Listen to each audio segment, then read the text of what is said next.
مجھے بیشتر کئی لوگوں نے بتایا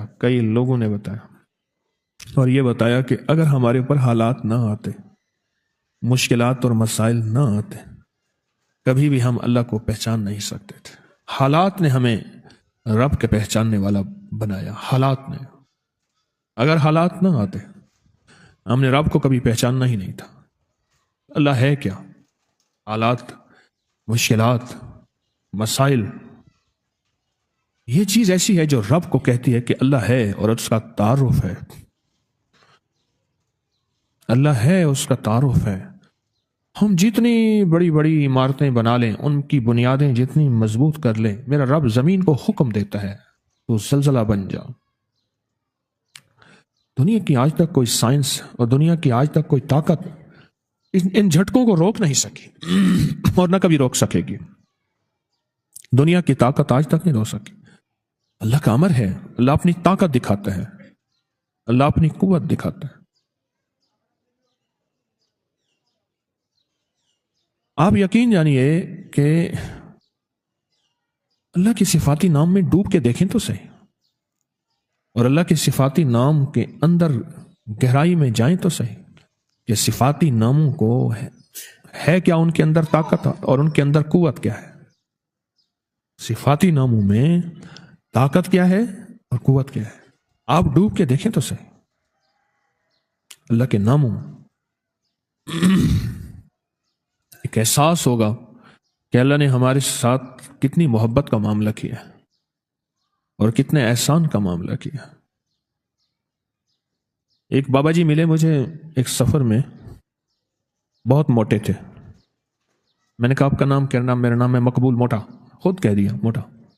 میں کیوں کہہ لیں، مجھے موٹا کہتے ہیں مقبول، تو اس لیے میں نے آپ کا نام۔ وہ بڑے لمبے لمبے سفر بائک پہ، موٹر سائیکل پہ کرتے تھے، بس کے اندر چڑھ نہیں سکتے تھے، موٹے اتنے تھے، سیٹ پہ بیٹھ نہیں سکتے تھے، بیٹھتے تھے نکل نہیں سکتے تھے،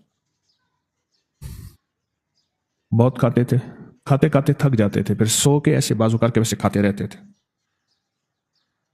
3 کام، کھانا، سونا اور بیت الخلا۔ میں نے تو یہ 3 کام دیکھے۔ اچھا، وہ بندہ رونے دھونے والا بہت تھا، اللہ سے مانگنے والا بہت تھا، بڑا نیک آدمی تھا، درویش آدمی تھا۔ قمیضوں اور شلواروں کا ڈھیر لگا ہوا ہے۔ میری شلوار خراب ہو گئی ہے، حالانکہ ہوتی نہیں تھی میرے خیال میں، بس ناپاک ہو گئی، اب وہ کپڑے بدل رہا ہے ڈھیر۔ پھر ایک قمیض کے اوپر دوسری قمیض پہن لی، دوسری کے اوپر تیسری پہن لی۔ کہنے لگے ایک سفر تھا تو میرے جو ہم سفر تھے وہ مجھے لے جانا نہیں چاہتے تھے۔ یہ کھائے گا سارا دن، اس کا کام ہی کھانا ہے، پھر ادھر کھائے گا، پھر ادھر ٹوائلٹ جائے گا، بیت الخلا میں جائے گا، پھر سوئے گا۔ موئے نانگ کو جو گھیلوں دے، مویا نانگ، مرا ہوا سانپ، اس کو بندہ گھسیٹتا رہے، کیا فائدہ؟ انہیں کہا ہم نہیں لے جاتے تجھے۔ بڑوں کے پاس بھی جا کے کہہ دیا کہ ہم اس کے ساتھ نہیں جائیں گے۔ بس کہا میرے اندر جو درد اور غم آیا، میرے اندر جو درد اور غم آیا، اور اس درد اور غم نے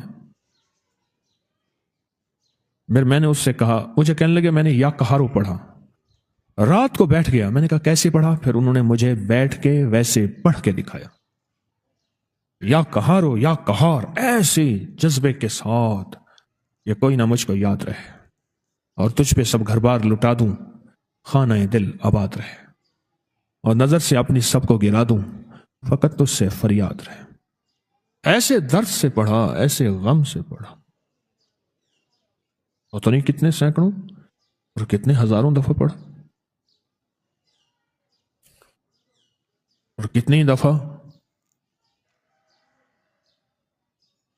اللہ سے کہا، اللہ تو مان جا، تو غلبے والا ہے، تو غالب ہے، تو زبردست ہے، تو طاقتور ہے، اللہ یہ چھوٹے، تو بڑا ہے، اور تو فیصلہ کر لے تو ہر چیز ممکن ہے۔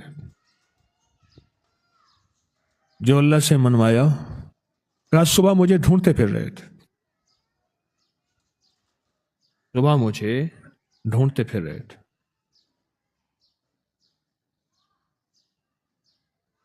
کہ بس ہم آپ کو ساتھ لے جائیں گے، آپ کے سارے ناز ہم اٹھائیں گے، آپ کی سارے کھانے ضرورتیں ہم پوری کریں گے، بس آپ ساتھ چلیں، آپ ناراض نہ ہوں۔ اس نے عرشوں سے فیصلہ کروایا، اور اللہ کے غلبے کو اور اللہ کی طاقت کو اور اللہ کی قوت کو عرشوں سے اتروایا لفظ یا قہاروں کے ذریعے۔ اللہ کے صفاتی نام یا قہاروں کی طاقت کے ذریعے عرشوں سے نظام اتروایا۔